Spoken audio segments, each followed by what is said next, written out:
Hello friends, this is Deva4win27 welcome back to my channel Shades of Creativity. இன்னைக்கு நம்ம இந்த பியூட்டிஃபுல்லான crochet flute எப்படி பண்றதுன்னு பார்க்க போறோம். crochetல புல்லாங்குழல் எப்படி செய்றதுன்னு பார்க்கலாம். இந்த crochet flute பண்றதுக்கு நான் எனக்கு இந்த ரெண்டு கலர் yarn சூஸ் பண்ணிருக்கேன். இது ரெண்டுமே 4 ply acrylic yarn தான். இந்த ரெண்டுமே நான் வந்து டபுள் ஸ்டாண்ட்ஸா வச்சு ஸ்டிட்ச் பண்ண போறேன். Then hook size வந்து 4.5 mm ஃபாலோ பண்ண போறேன். scissor yarn needle அதுக்கப்புறம் நம்ம ஊதுபத்தி வாங்கும்போது இந்த மாதிரி ரோல் அதுக்குள்ள இருக்கும் இல்லையா, இதுக்குள்ள தான் ஊதுபத்தி வச்சு கொடுத்துருப்பாங்க. ஸோ இது வந்து வேஸ்ட்டாக தூக்கி போடுவோம். ஸோ இது இருந்தால் இதுவும் எடுத்துக்கோங்க. ஃபர்ஸ்ட் நம்ம ஸ்லிப் நாட் போட்டுக்கலாம். ஸோ நான் வந்து இந்த மாதிரி டபுள் த்ரெட்டு தான் யூஸ் பண்ணுறேன். கொஞ்சம் ஸ்டெடியாக இருக்கும் இல்லையா, அதனால ஸ்லிப் நாட் போட்டதுக்கப்புறம் செயின்ஸ் போட போகிறோம். செயின்ஸ் எப்படி போட போகிறோம், எவ்வளோ கவுண்ட் போட போகிறோம் அப்படின்னா, அந்த ரோல் எடுத்துருக்கோம் இல்லையா, அந்த கார்ட்போர்ட் ரோல் அதை சுற்றிலும் வரா மாதிரி செயின்ஸ் போட்டுக்கோங்க. ஸோ எனக்கு வந்து நான் எடுத்துருக்கிற அந்த ரோலுக்கு 12 செயின்ஸ் வந்திருக்கு.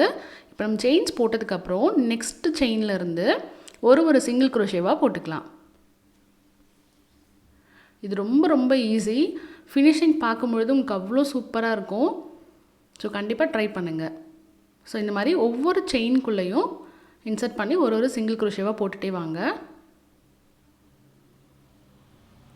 ஒரு ரோ ஃபுல்லாக ஸ்டிச் பண்ணி முடிச்சிட்டேன். இப்போ அடுத்தது ஒரு செயின் போட்டுட்டு திருப்பிக்கோங்க. திருப்பிட்டு அகெயின் நம்மளோட ஃபஸ்ட்டு ஸ்டிச் இருக்கு இல்லையா, அதுக்குள்ளே இன்சர்ட் பண்ணி சிங்கிள் குரோஷே. ஸோ இப்போ ஒவ்வொரு ஸ்டிச்சுக்குள்ளேயும் இன்சர்ட் பண்ணி ஒரு சிங்கிள் குரோஷேவாக போட்டுக்கிட்டே வர போகிறோம்.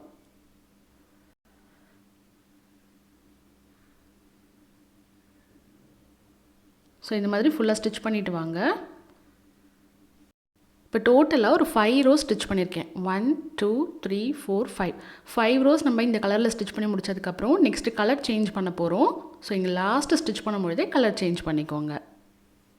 ஸோ லாஸ்ட் ஸ்டிச்சில் இந்த மாதிரி கலர் சேஞ்ச் பண்ணிவிட்டு ஒரு செயின் போட்டுக்கோங்க. செயின் போட்டுட்டு திருப்பிக்கோங்க. திருப்பினதுக்கப்புறம் அகெயின் ஒரு ஸ்டிச்சிலையும் ஒரு சிங்கிள் குரோஷேவாக போட்டுக்கிட்டே வாங்க. ஸோ இங்கே நடுவில் எதுக்கு நம்ம இந்த கலர் சேஞ்ச் பண்ணுறோம் அப்படிங்கிறது நம்ம ஃபைனலாக ஃபினிஷ் பண்ணும்பொழுது உங்களுக்கு புரியும். ஸோ ரொம்பவே அழகாக இருக்கும். நம்ம ஒரே கலரில் பண்ணுறதுக்கும் இந்த மாதிரி நடுவில் கலர் சேஞ்ச் பண்ணுறதுக்கும் நிறைய டிஃப்ரென்ஸ் இருக்குது. ஸோ இது ஃபுல்லாக ஸ்டிச் பண்ணிவிட்டு வாங்க. இந்த மாதிரி சிங்கிள் குரோஷேவாக போட்டுகிட்டே வாங்க. ஒரு ரோ ஸ்டிச் பண்ணிட்டேன். இப்போ நெக்ஸ்ட் ரோவும் நான் வந்து சேம் கலரில் தான் ஸ்டிச் பண்ண போகிறேன். ஒரு 2 ரோ மட்டும் நம்ம இந்த மெரூன் கலரில் ஸ்டிச் பண்ணிக்கலாம்.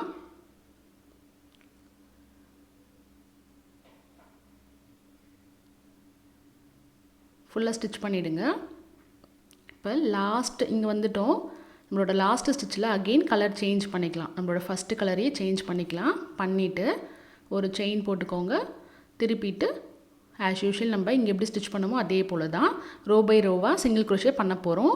எது வரைக்கும் ஸ்டிச் பண்ண போகிறோம் அப்படின்னா, அந்த இது வச்சுருந்தோம் இல்லையா, நம்ம ஒரு கார்ட்போர்ட் ரோல் வச்சுருந்தோம் இல்லையா, அந்த ரோலோட லென்த்தில் முக்கால்வாசி வர வரைக்கும் நம்ம ஸ்டிச் பண்ண போகிறோம்.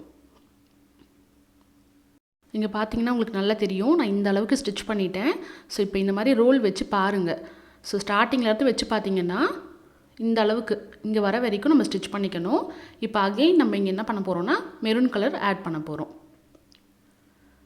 ஸோ இங்கே ஒரு பார்டர் மாதிரி அவுட்லைன் மாதிரி கொடுக்க போகிறோம். ஸோ அதனால் மெரூன் கலர் அட்டாச் பண்ணிக்கோங்க. ஸோ நம்மளோட லாஸ்ட் ஸ்டிச்சில் சிங்கிள் குரோஷே பண்ணும் பொழுது இந்த மாதிரி நம்மளோட செகண்ட் கலரை இப்படி அட்டாச் பண்ணிக்கோங்க. அட்டாச் பண்ணிவிட்டு ஒரு செயின் போட்டுட்டு திருப்பிக்கோங்க. திருப்பிட்டு இப்போ அகெயின் ஒவ்வொரு ஸ்டிச்சிலையும் ஒரு சிங்கிள் குரோஷேவாக போட்டுகிட்டே வரலாம்.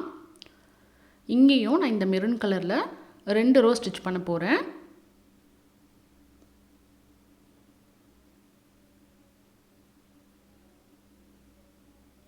ஸோ இங்கே எப்படி நம்ம 2 ரோ ஸ்டிச் பண்ணுமோ அதே மாதிரி ஸ்டிச் பண்ணிவிட்டு வாங்க. ஸோ இப்போ பார்த்தீங்கன்னா 2 ரோ மெரூனில் ஸ்டிச் பண்ணிவிட்டு அகெயின் நான் வந்து நம்மளோட ஃபஸ்ட்டு கலரில் ஸ்டிச் பண்ண ஸ்டார்ட் பண்ணிட்டேன். ஸோ இப்போ நம்ம அந்த எடுத்து வச்சுருக்க கார்ட்போர்டு இருக்கு இல்லையா, அந்த லென்த் ஃபுல்லாக முடிகிற வரைக்கும் இந்த ஃபஸ்ட்டு கலரில் கண்டினியூ பண்ணிகிட்டே வரணும். ஃபுல்லாக ஸ்டிச் பண்ணிவிட்டு வாங்க. இப்போ பார்த்தீங்கன்னா ஃபுல்லாக ஸ்டிச் பண்ணிட்டேன். இப்போ நம்ம எடுத்துருக்கிற அந்த பேப்பர் ரோல் ஆர் இந்த மாதிரி கார்ட்போர்ட் ரோலுக்கு ஃபுல்லாக கவர் ஆகிற அளவுக்கு நம்ம ஸ்டிச் பண்ணணும். அந்த லென்த் வரைக்கும் ஸ்டிச் பண்ணிடணும். இப்போ இப்படி ரெண்டுத்தையும் ஒன்றா சேர்த்து வச்சு நம்ம அட்டாச் பண்ண போகிறோம். இப்போ அட்டாச் பண்ணுறது வந்து நீங்கள் yarn needle வச்சும் அட்டாச் பண்ணலாம், இல்லைனா நம்ம ஸ்லிப் ஸ்டிச் போட்டும் அட்டாச் பண்ணலாம். நான் வந்து ஸ்லிப் ஸ்டிச் வச்சு தான் அட்டாச் பண்ண போகிறேன். ஸோ உங்களுக்கு எது கம்ஃபர்டபுளாக இருக்கோ அப்படி அட்டாச் பண்ணிக்கோங்க. இப்போ நம்ம இங்கே லாஸ்ட்டாக சிங்கிள் crochet போட்டிருக்கோம் இல்லையா, இப்போ இந்த இதுவை ராங் சைடாக வச்சு இப்படி ஃபோல்டு பண்ணிக்கோங்க. ஃபோல்டு பண்ணினதுக்கப்புறம் ஸோ இதுக்கு நேராக இருக்க ஸ்டிச்சுக்குள்ளே இன்சர்ட் பண்ணி ஸ்லிப் ஸ்டிச். அடுத்தது ஒவ்வொரு ஸ்டிச்சுக்குள்ளேயும் இப்படி ரெண்டு போர்ஷனையும் ஒன்றா வச்சு இந்த மாதிரி ஸ்லிப் ஸ்டிச் போட்டு அட்டாச் பண்ணிக்கிட்டே வாங்க.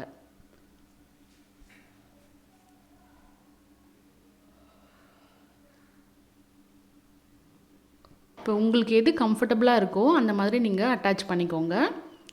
இது வந்து உங்களுக்கு கஷ்டமாக இருக்க மாதிரி ஃபீல் பண்ணிங்கன்னா நீங்கள் yarn needle இன்சர்ட் பண்ணி கூட அட்டாச் பண்ணிக்கலாம்.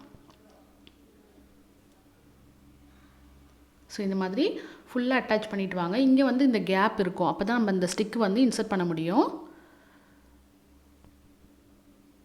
ஸோ இது ஃபுல்லாக நான் அட்டாச் பண்ணிவிட்டு உங்களுக்கு எப்படி இருக்குன்னு காமிக்கிறேன்.